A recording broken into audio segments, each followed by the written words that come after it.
Hello, I'm here with this Royal Highness. I don't know if I'm allowed to use the word royal here, but it's the Highness. So, Highness is royalty. So, I'm here with this CB350, rode in all kinds of terrain possible. I will try out some more on the way back. Thus far, I am quite happy with what I have experienced. I did not know what to expect. I had no preconceived notions. I mean, it was absolutely an open mind. Got onto this motorcycle and rode all the way here. I am pleased with the experience I've had. I will share more details.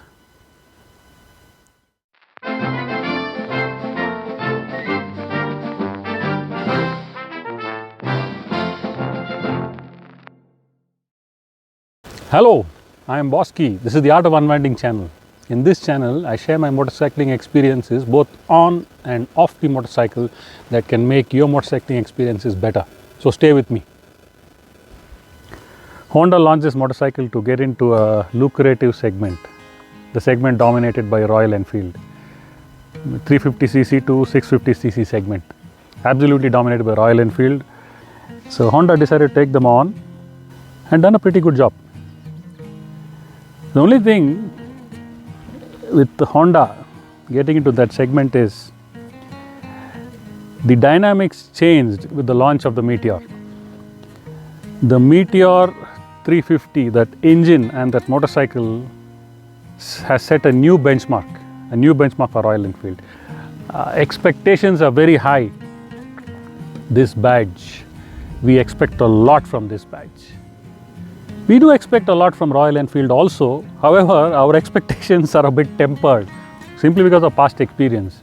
Past experience suggests that let's not expect too much from Royal Enfield. And this time, they just turned the tables around. That engine on the Meteor is an absolute gem. So, I think this motorcycle is suffering a little bit from that expectation thing. I've ridden this motorcycle 110 kilometers this morning to this little hilltop. I did some riding on bad roads, some very bad roads, winding tarmac, uphill, downhill, tight twisties, village roads, and a little bit of highway obviously getting here. And I'm quite happy. It performed very well. It does its job. It's a Honda. It's got to perform well. So what does this Honda have? What are the interesting bits in it? The first and most important feature which I liked was the slip and assist clutch. The clutch can be operated with one or even just two fingers. And for the 210 kilometers today, I had a great time with it. It's got ABS and traction control. ABS, yes, definitely very useful, necessary. Traction control on this motorcycle, I don't know why, may not be necessary. The engine is smooth, refined, as I expect from a Honda.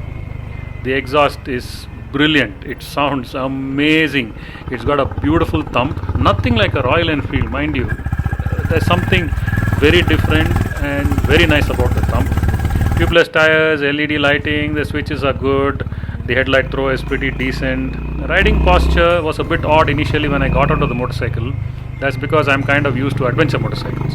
However, after 20-25 kilometers, I got used to it and it actually felt good. I did not have much fatigue today after riding the 200 kilometers. LCD fuel gauge is a bit cranky. Though I used up more than 6 liters from full tank, it didn't even drop 1 bar. I guess all LCD gauges are a bit cranky. The mileage, yeah, I got a mileage of 31 kilometers per liter. I don't know, maybe that's par for the course today, but I felt perhaps another 3 or 4 would have been good. Top speed 125 on the meter, so perhaps genuinely it can do around 120. Yeah. The gearbox was nice and smooth, shifts were clear, and I had no problem absolutely right through the ride. The only thing, the heel shifter is probably designed by someone who thinks that I should have my foot also backwards. It's a bit really crazy. On the way here, I did a bit of testing to see what is the lowest speed this can run in 4th and 5th gears. 4th gear, the lowest speed was 45, and the 5th gear, the lowest speed was 60. That's slightly higher than what is ideal for the kind of road conditions we would experience most of the time when we use this motorcycle. It won't matter on the highway that much. However, in urban, in city and semi-urban traffic, that does become a bit glaring, because at 45 it just about manages in 4th gear. When doing 60 in 6th, it's just about the bare minimum speed. Roll the throttle open, there is no response. The bike just doesn't get going. I had to drop it to 4th and get it going, and then drop it into 5th to pick up some speed. Spirited riding is rewarded by this motorcycle. Lazy riding is punished. Coming to the suspension and handling, this motorcycle excelled on bad roads. Excelled on bad roads. I thought the Meteor was very good. This motorcycle has redefined what very good is. I would revise. I would say Meteor is good on bad roads. This is very, very good on bad roads. All those broken tarmac, the potholes, the ruts, I sent this into. It stayed stable, did not get unsettled, did not throw me off. The best place to check that out is in a series of ruts or a series of bad potholes and jelly, gravel and stones. What happens is, after the first and second impact, the suspension doesn't have time to recover, doesn't recover in time and prepare for the next series of ruts. So that's when the bike gets unstable, the back starts to go all around. That did not happen with this. It just did not happen with this. It behaved like a motorcycle with a monoshock and with 8 or 9 inches of travel. A few weeks back I was here with the Meteor, and I spoke about how the motorcycle handles, or likely will handle in, say on a trip to Leh Ladakh. I was quite happy and convinced that the Meteor will do a good job, which it will. Riding this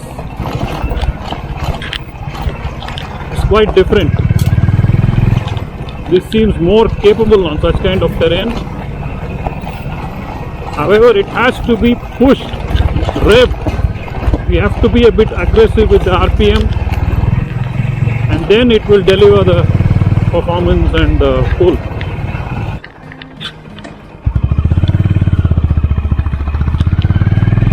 Let me try some lazy riding uphill and see how this works out.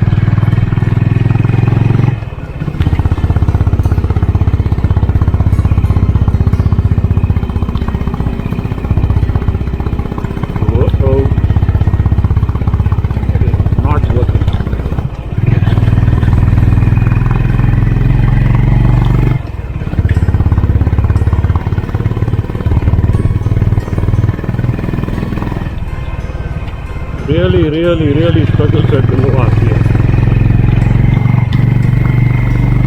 Gas it.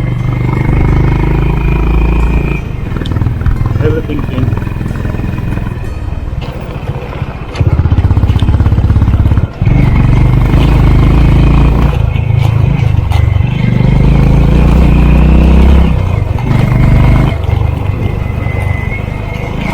This must be ridden spiritedly,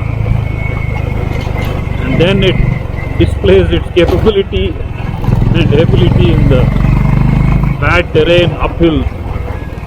So on a day when I feel lazy, feel very relaxed and just want to chill on the motorcycle, this is not the motorcycle I want to be on. And on the other hand, if I want to give it a bit of gas, a handful of throttle, hit some ruts, potholes, have some fun, kick up some adrenaline, oh yeah, this is a motorcycle to have fun. With this kind of engine character may be better suited to the RS, which they are positioned as a more sporty motorcycle. Overall, it's a great motorcycle. I am enjoying riding it.